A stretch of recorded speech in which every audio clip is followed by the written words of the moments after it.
What is going on, everybody? Young Bunny's here. I'm bringing you a Pokemon Showdown X and Y match today, and I'm going to be showcasing when the new Pokemon come out in this generation. This thing is a beast. It is one of the most threatening, one of the most powerful, one of the most deadly Pokemon ever released.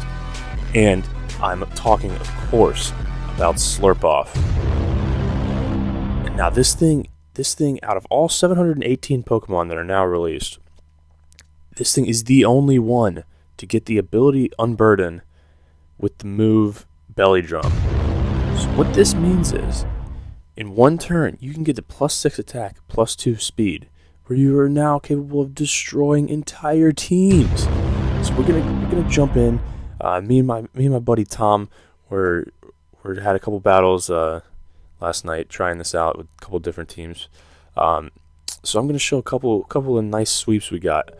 So for this first battle, I'm under the username Knuckle Sandwich, because Slurpuff's just going to serve up a bunch of knuckle sandwiches to everybody. But anyway, so obviously you got the Slurpuff. I got the Skarmory to set up some hazards, try to break any sashes they might have. Got the Extra Drill to spin away anything they might set up, especially Toxic Spikes. That'd be bad for the Slurpuff. And then now the Rotom Greninja combo is important. They're both Scarfed, and it's just sort of a Volt turn situation to try to get into a good matchup where Slurpuff can go to work. And then Gudra's just the Assault Vest. Real nice pivot switch there as part of my defensive core with Skarmory. So let's jump right into this battle and see what happens. Alright, so I'm leading off with Greninja. Go ahead and U-turn on his Rotom Wash. It turns out we're both Scarfed, but I'm obviously faster, so I get out of there, get to go into Gudra. He tricks and takes the Assault Vest, which is actually kind of nice, because that means he can't trick or Will-O-Wisp or anything like that anymore. But he's going to go straight into his Extra Drill here on my Dragon Pulse, which, going to do nothing to the Extra Drill. Do pop a balloon, but it doesn't really matter. So I'm going to go ahead and switch right out into Skarmory, set up some rocks. I got the Rocky Helmet, so as he's trying to Rapid Spin here, he's going to be taking damage. Unfortunately, I could have just stalled him out, kept setting up rocks until he kills himself, but I didn't. I decided to Whirlwind him out into Crobat. And now he brings in his Alakazam, which goes Mega on me as I switch into Gudra and just destroy this Focus Blast. It does nothing. But he is going to carry the Psyshock. As you can see, that does a lot. And that isn't good. Now, so I'm just going to go back into Greninja, go for the U-turn right here. I'm just going to kill the Alakazam. And now I'm going into Slurpuff. And he thinks he can come in with his Extra Drill right here and get a free spin for his Volcarona. But he is so wrong. So I get the Belly Drum, eat that Sitrus Berry, get that Unburden boost, and now he goes for Rapid Spin. Great, dude. Got no more rocks. Now, too bad I'm just going to kill your whole team. Outspeeding the Crobat, outspeeding everything. He's going to bring in his Dragonite. Multiscale? Yeah, alright. +6 play rough says multiscale don't matter.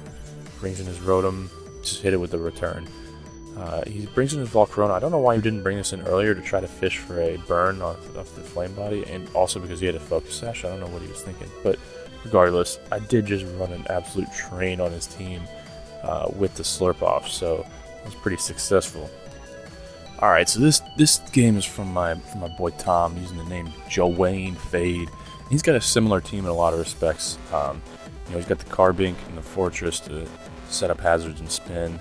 He's got the Rotom to Volt Turn. Also, the Fortress can also Volt Switch.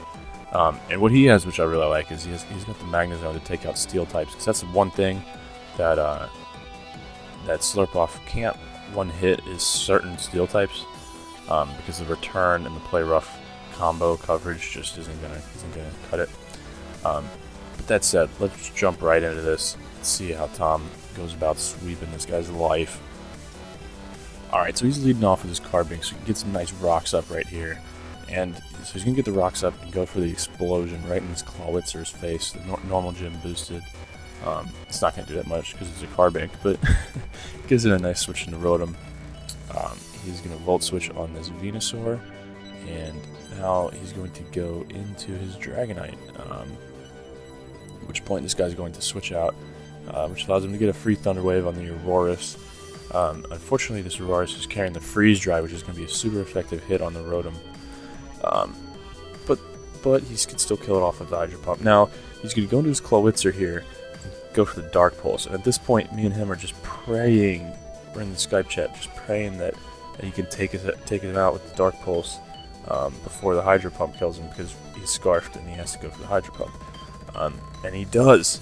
So Slurpuff comes in, he switches out, which gives us the free belly drum right here in the Venusaur's face. And that's pretty much going to be game, because now you can just go for the return.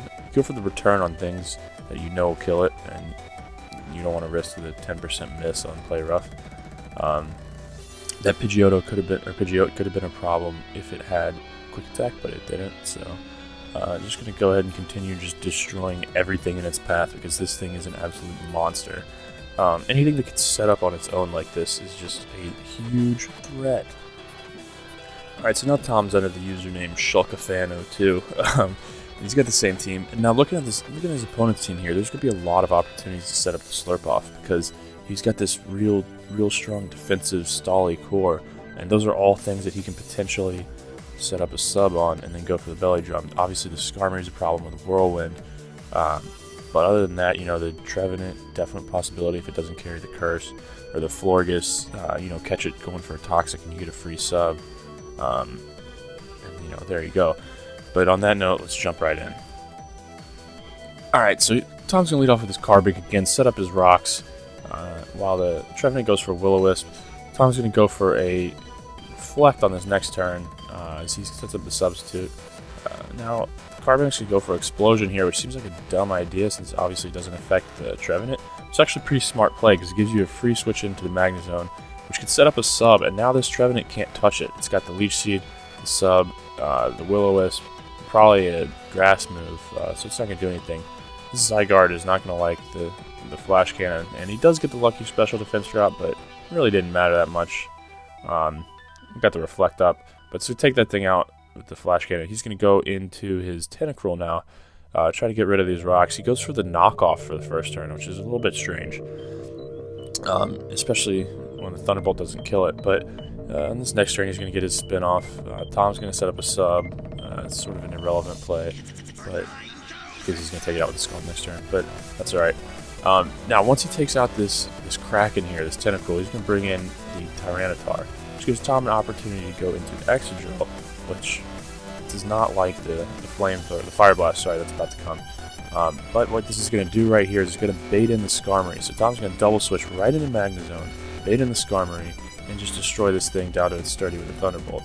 Now, he's going to go for the Whirlwind, which is perfect, because at this point, Rotom can Volt Switch out of here on whatever he wants to bring in, which happens to be the Florges, and now you've got a free opportunity to set up a Slurpuff.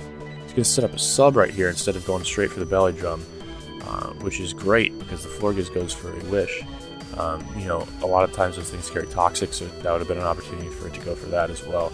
And you get the +6, eat the Citrus Berry, get some health back, and get that +2 speed. And now it's just time to destroy everything's soul. Return's going to take the Florges out, Play Rough's going to take the Trevenant out, Return's going to take this weakened Skarmory out, and Play Rough is just going to finish this Tyranitar right off. And that is how you just destroy souls, people. Slurpuff.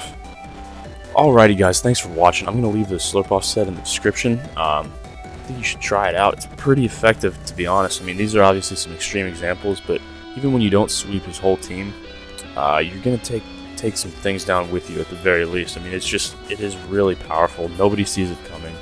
You're going to outspeed everything except for, like, Scarf Jolteon or something. Like, there are things that can outspeed you, but they're going to be few and far between. And you just hit huge damage on everything. So, try it out. Leave a like if you enjoyed this, and maybe leave some other sets. This is obviously a pretty unique set that Tom and I came up with. If you got anything else that you should think we should try, leave it in the comments and we'll give it a shot. Anyway, thanks for watching, and peace.